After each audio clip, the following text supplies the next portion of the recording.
Hi, welcome to class number 2, part 2 for mobile interactive app programming for the 2015 International Summer University. Now, we will mainly discuss in this video lecture on user interface. In the previous video, we were talking about the main components of an Android application. And one of the main components that we say that is the most common was activities. So the activities is the one in which were, they were visible and there was some interaction in the user. So we need a user interface.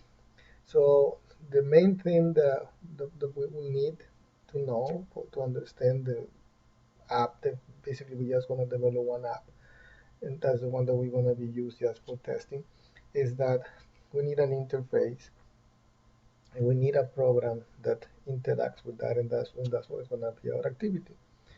So um, let's go again with what is an activity. So we say that the activity is the one that is going to, in this case, be the one that presents a visual user interface, and we will have a window in which it's going to interact, and that's what we're going to call in that way window. And then the content of the window has a hierarchy of views, or the window is also called a view. And then inside, let's say for example, there's a rectangular space that inside maybe we have a button, we got, and that button is also a view. Then maybe we have a text box, we have a label, for example. So all those are views inside the main view, which is maybe the layout for my application. I know that sounds confusing, but I mean basically is that the activity is going to have a user interface and we're going to have some code. And then here we were talking about something about hierarchy of views, right? So for example, the main window, maybe we're going to say that there's a layout, and then that inside there is another layout, and inside the layout there are two buttons, and then there is another layout that has I don't know, text boxes and labels. So it would look something like this, like for example here there is a view group, so that means it's a container, it contains other views inside. So here it contains a view, and then here is a view, and then and so on. So all of this is the way that is the representation of the user interface. We need to understand that notation to understand the, the way the views work. And because of this hierarchy, um, we had the option of using XML to develop the views because of the hierarchy.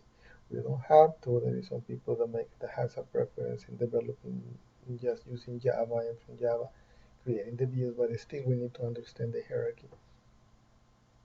So um, the remember that we need to have something visible. There will be a method in which we had a set content view, and then we place the view inside that, and that's how and then we start the activity.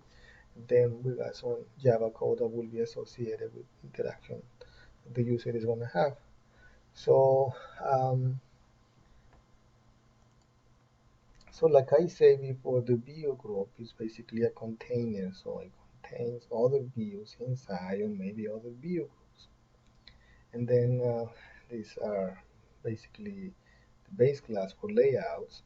And then for that, we're going to have some type of parameters in which we need to specify, for example, the characteristics of the layout, which the size, colors, and so on. And view class, the ones that are not container, we also call that widgets.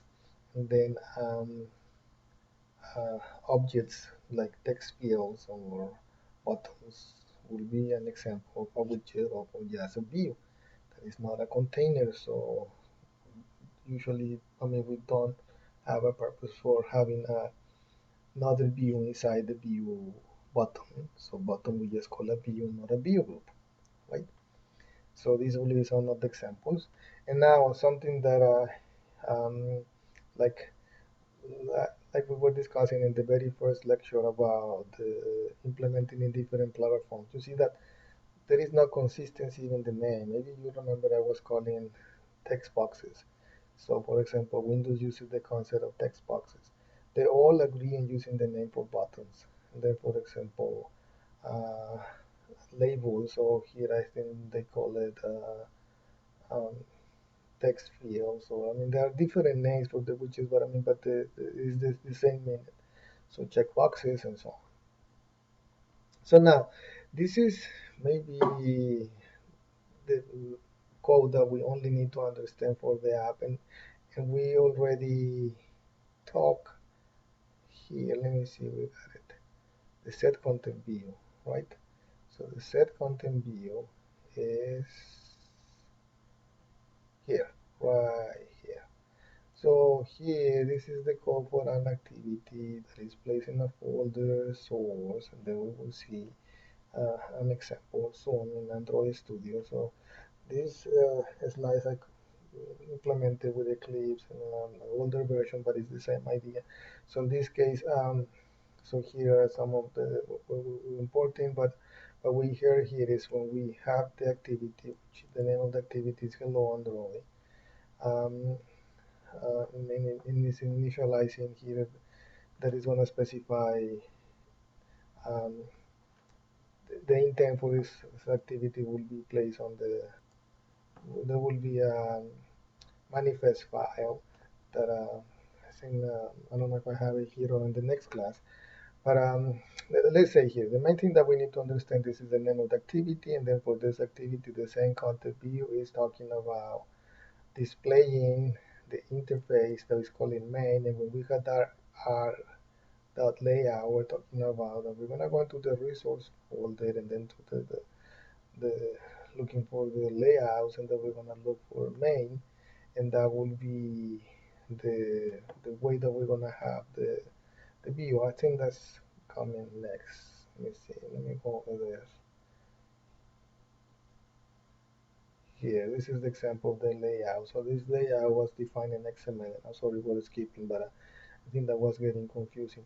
So here, let's relate this with the hierarchy of views. So this is an XML file.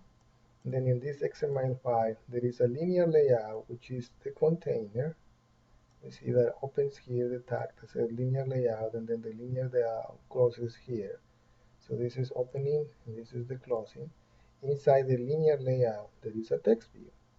So the whole screen for the user interface, a linear layout with these characteristics that says whatever is the size of the screen, the width and the height, and inside I want a text view with these characteristics to display the content or whatever is on the file strings and whatever is the definition of hello. This is what I want you to display on that text view. That's it. So what we will visualize is like a rectangle, and inside there is a text view. And this is my file called main. This is what I was trying to explain right here.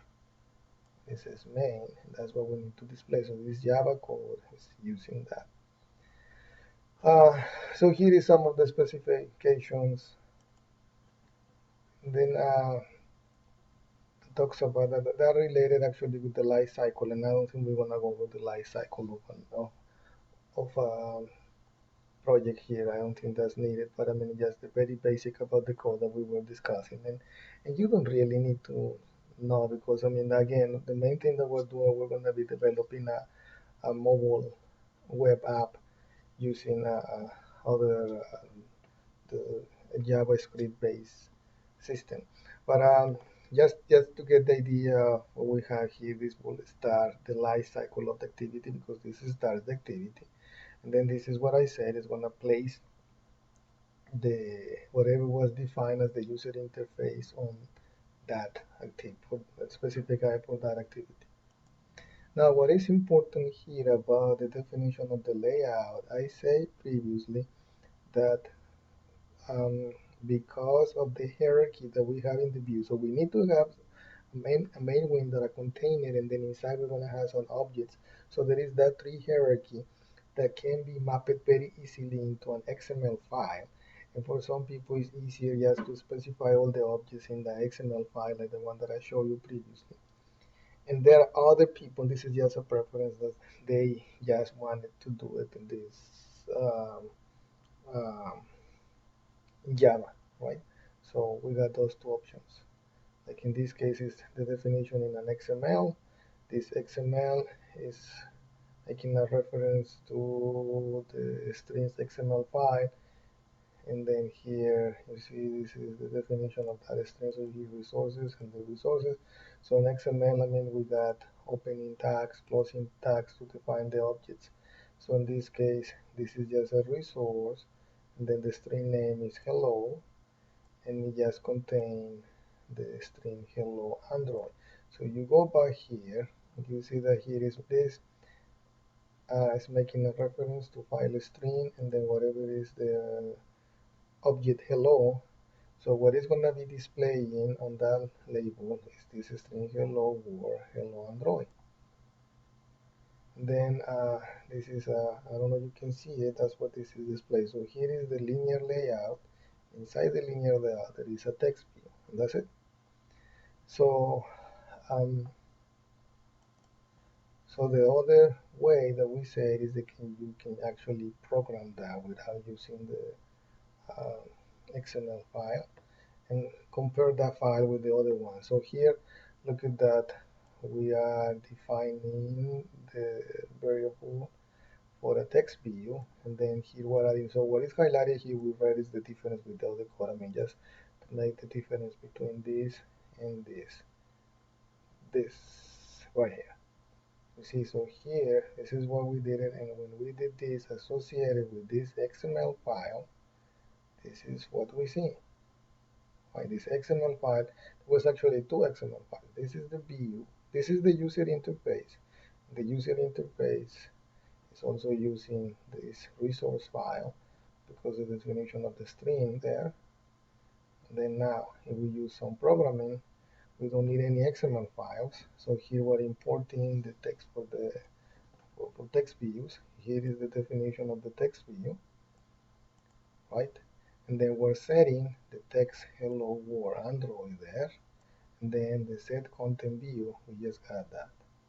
So here we just made the definition of that object there, and that's it. You see the difference? So for some people this is easier than going into the XML file.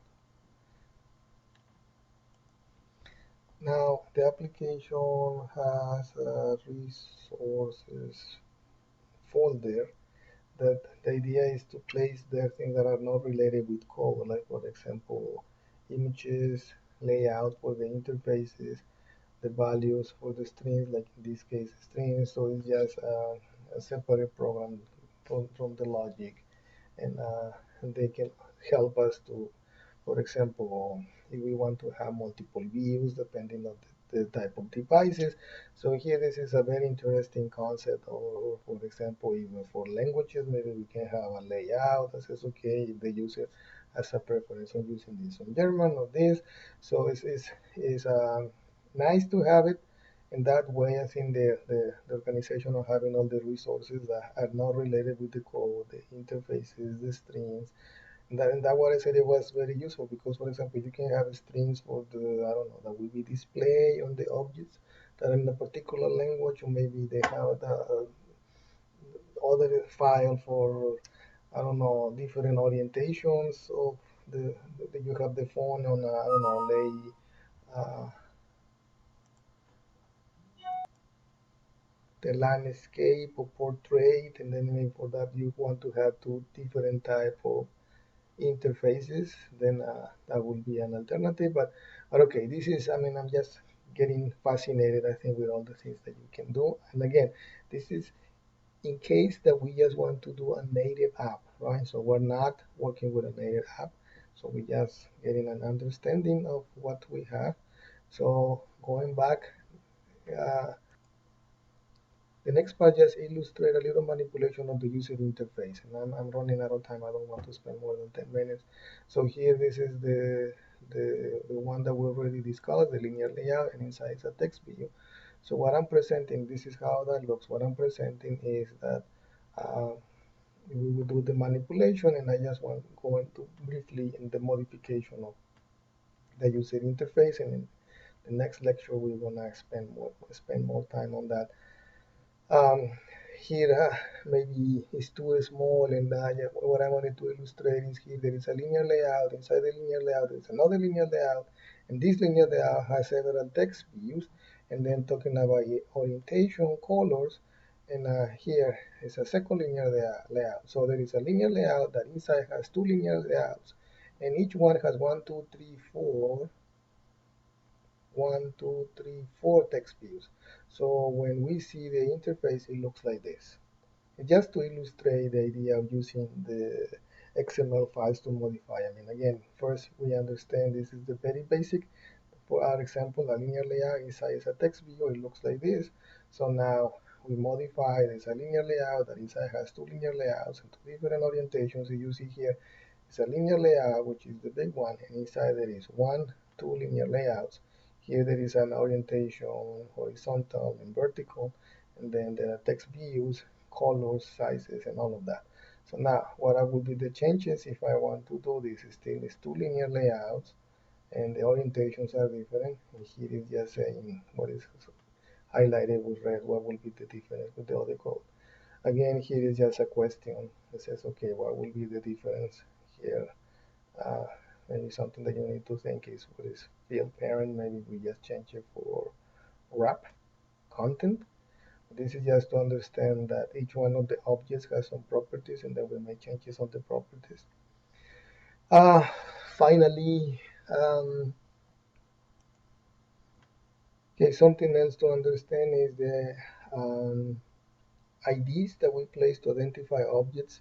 So here, and I will ask you a question in activity number 2 that you need to answer from this PowerPoint, in which I'm gonna ask you the difference when you use these symbols and when you use the plus symbol.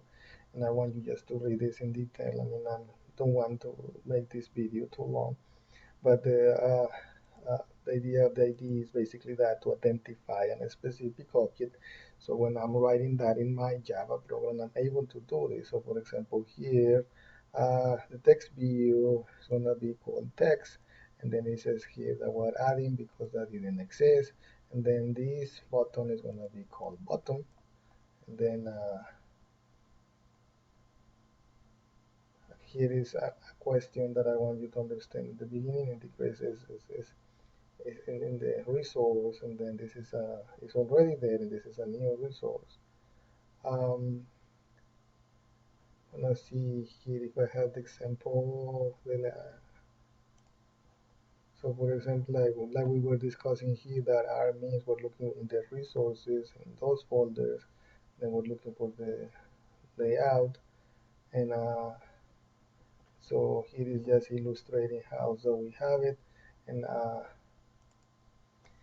even though we're making the definition of that XML, I mean, that XML code will be translated into some Java code that will be in a file r.java that will contain all the resources and the link, let's say, into the what type of object is in the interface.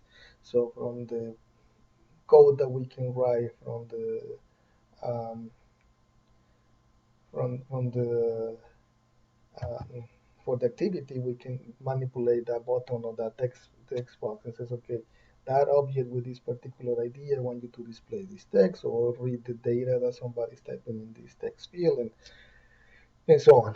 Okay, so I'm sorry for making this video too long, but this concludes this part. Thank you.